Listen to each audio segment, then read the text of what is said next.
Yeah. Now there's a conversation happening that Derek Carr is going to be traded from the Las Vegas Raiders. So whenever you think about a quarterback being traded that has a massive cash tag next to him, in this particular case, I believe it's like 34 million cap hit, 40 some, here it is. If a team were to trade for Derek Carr, here's what it would owe him on his current deal. In 2023, $32.9 million base salary plus $100,000 workout bonus is a $33 million cap hit. 2024, $41.9 million, $100,000 workout bonus, $42 million cap hit. 2025, $41.2 million base salary plus $100,000 workout bonus, $41.3 million cap. That's a lot of fucking money. And whenever you think about a veteran quarterback who hasn't had success at the team that he is currently at, and he's worth a lot of money and he's already in a contract, you think to yourself, there's no way anybody's going to want to pick up that contract. They're going to want to renegotiate another one, maybe make it a prove-it deal. But recent history has told us that that is not necessarily the case.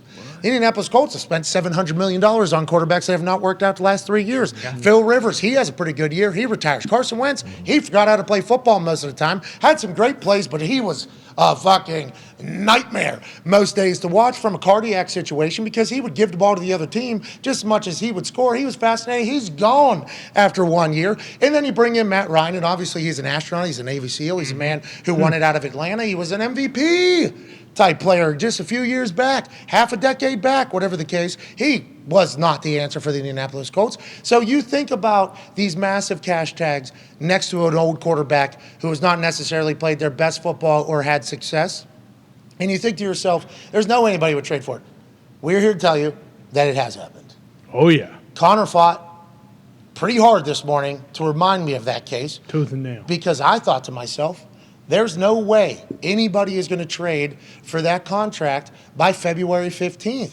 There's an entire draft cycle that has to come through. There's a free agency cycle that has to come through. There's no way any team is going to pick up that contract February 15th, which is the date in which we all assume the Raiders are going to make a decision, because if they cut him from the team, they only owe him like $5 million or something next year. That seems like the logical move, but today they're saying that they're going to try to trade him. Obviously, that would be the first step, and I assume nobody's going to pick him up. Connor, you reminded me, there's bad decisions made all the time. Every single offseason, there's bad decisions made, and we all thought, absolutely not. This is not a good deal for whoever wants to pick it up. And if you were to ask this room if someone should trade for him, obviously no. But when you look at maybe a Jared Goff type contract, I feel like that's what you can compare it to. Like, hey, can we get Derek Carr and can he do what Jared Goff did for the Lions? And I think some teams, Panthers, who have the 9 overall pick, maybe that might be too late to get a quarterback. And if they don't want to trade up, maybe they do it. Saints, who don't have a first-round pick, maybe they want to. Tom Brady leaves Tampa Bay. Are the Bucs just going to go with Blaine Gabbert or Kyle Trask? Or maybe they also think, hey, Derek Carr could probably come in here. A lot of weapons. He can probably come in here and do a job good enough where we're still competitive, could go to the playoffs.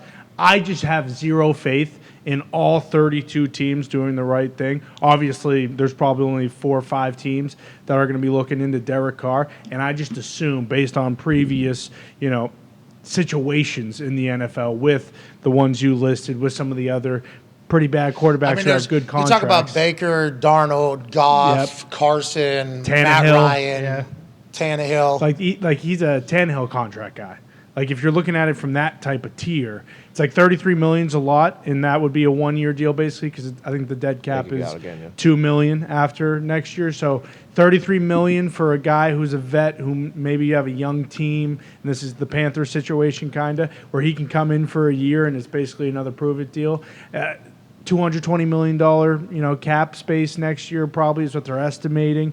$33 million for a quarterback isn't that terrible. I just am under the, impression that, a team will spend a 3rd-round pick, 4th-round pick to get Derek Carr and just eat that salary for a year. I think it's a good assumption. Now, that's coming up quick, though. Oh, yeah. February 15th is coming up very, very quick. And all those teams have a lot of decisions to make. Yeah, if he is cut before February 15th, the Raiders only owe him $5 million, and they only have $5 million in dead cap. Right now, it's like $40 million in contracts, let alone what the next year is. Do you think he gets traded by February 15th? Do you think this league is so quarterback needy that Derek Carr and his big contract will be traded before February 15th, seemingly the deadline for this whole thing?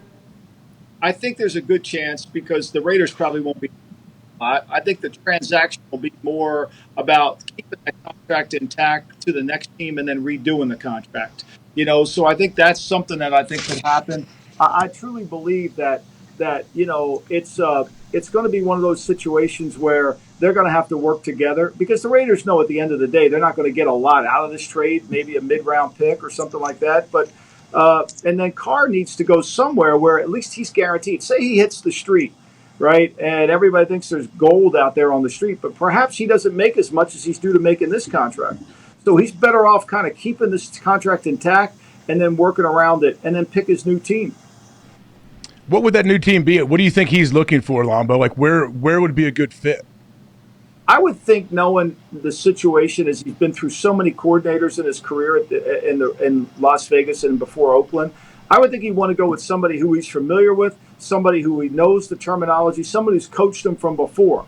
And I don't know if we can determine that yet because the landscape of the league hasn't really been determined. We've got 5 openings. We're going to have more probably. I mean, I don't know what's going to happen in Los Angeles with the Rams, but for me, everybody keeps asking, is Sean McVay coming back? Is he coming back? I mean, to me, if I were at the Rams, I would want, Sean, are you willing to do 3 years? Because it's going to take that long to get here. So we're going to have probably more openings. And once we have more openings, that'll change the infrastructure of a lot of these teams and the coordinators. And I think Carr's going to want to go to a team that he's familiar with the coach, who's called plays with him, he knows them, and he's comfortable with them. And so there's a less of a transition. So you don't think February 15th is the deadline then because they'll be able to trade the contract regardless?